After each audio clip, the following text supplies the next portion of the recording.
She thought he was just a homeless black man. Until she found out he was a genius millionaire. Rain drizzled down the busy streets of Manhattan that morning. People rushed past, umbrellas high, eyes low, as if the world was too cold to care. Outside a gleaming tech tower stood a man in a tattered coat. His shoes were worn, his beard untrimmed, and his hands wrapped around a paper cup that once held coffee but now caught spare change. His name was Elijah Brooks. Most called him Eli, if they noticed him at all. Every morning, Elijah stood by that same building, the headquarters of NovaTech, one of the most powerful AI companies in the world. Inside, polished executives sipped lattes worth more than he made in a week. And every morning, he'd stare through the glass, not with envy, but with familiarity. He once built this company. He once owned it. But nobody knew. Not anymore. Years ago, Elijah had been a prodigy, a software genius who could code blindfolded, who built an AI that changed the entire tech industry. But when greed, betrayal, and tragedy collided, everything was taken from him. His co-founder stole his patents, his fiancée left him when the money vanished, and his mother's hospital bills buried him in debt.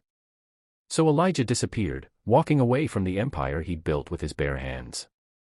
Now, he was a ghost on the sidewalk outside his own kingdom. That morning, a young woman in heels nearly tripped over him. "Watch where you're sitting," she snapped, clutching her designer bag.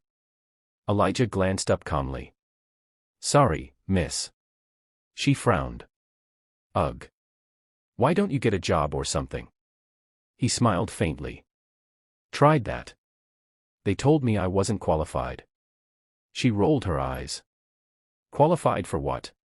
"Begging." Her name was Ava Sterling, 26, assistant to the CEO, ambitious, overworked, and trained to see worth in resumes, not people. A few days later, it rained again. The same corner. The same man.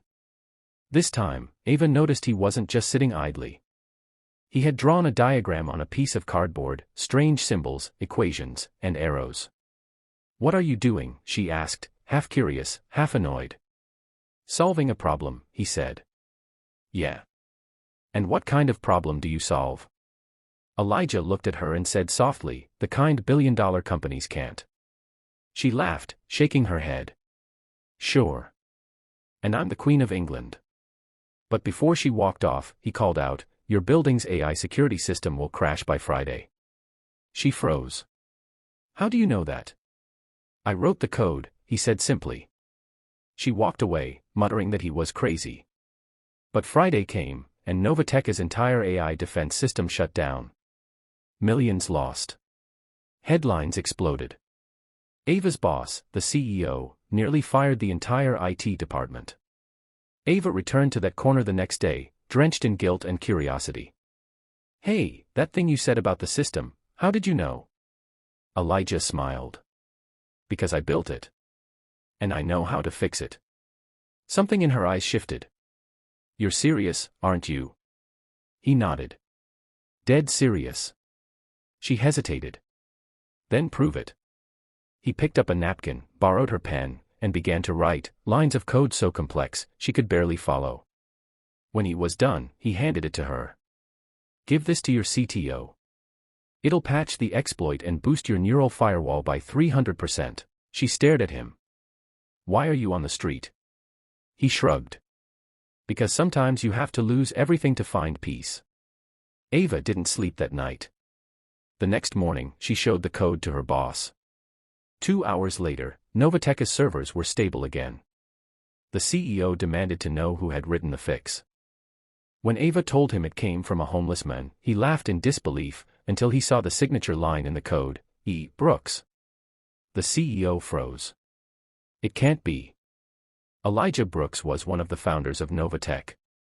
He disappeared years ago. Ava's voice trembled. He's outside.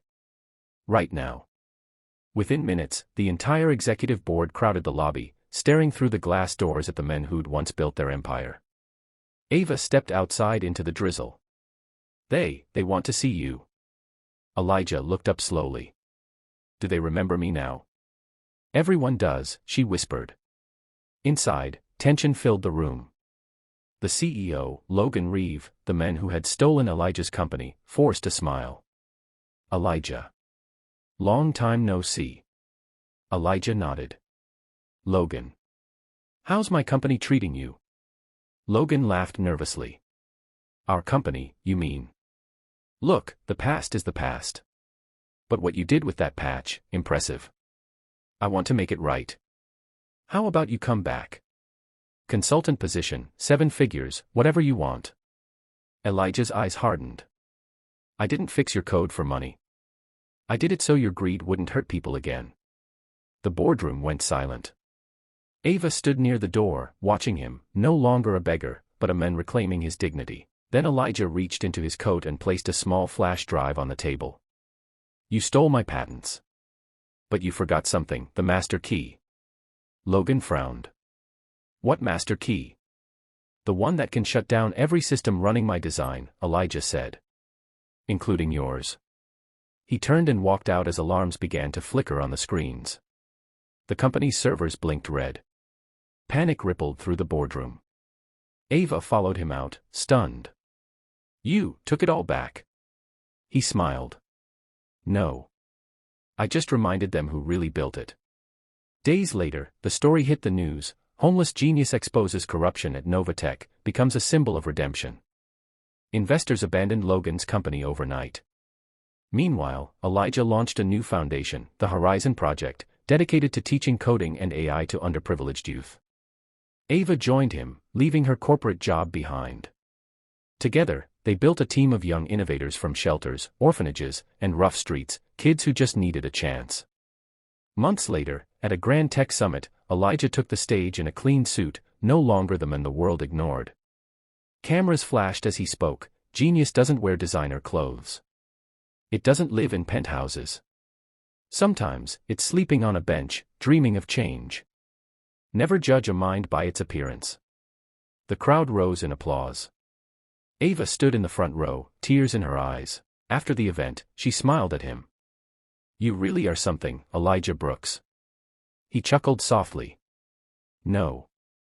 I'm just someone who stopped hiding. And as they walked outside into the evening light, the same street that once saw him as invisible now saw him for who he truly was, not a beggar, not a victim, but a man who proved that brilliance can't be buried, no matter how deep the world tries to hide it. The men they ignored had rebuilt his kingdom, not with revenge, but with grace. And every passerby who once looked down on him now whispered his name with awe. He wasn't just the homeless black man outside NovaTech anymore. He was Elijah Brooks, the genius millionaire who taught the world what real worth looks like.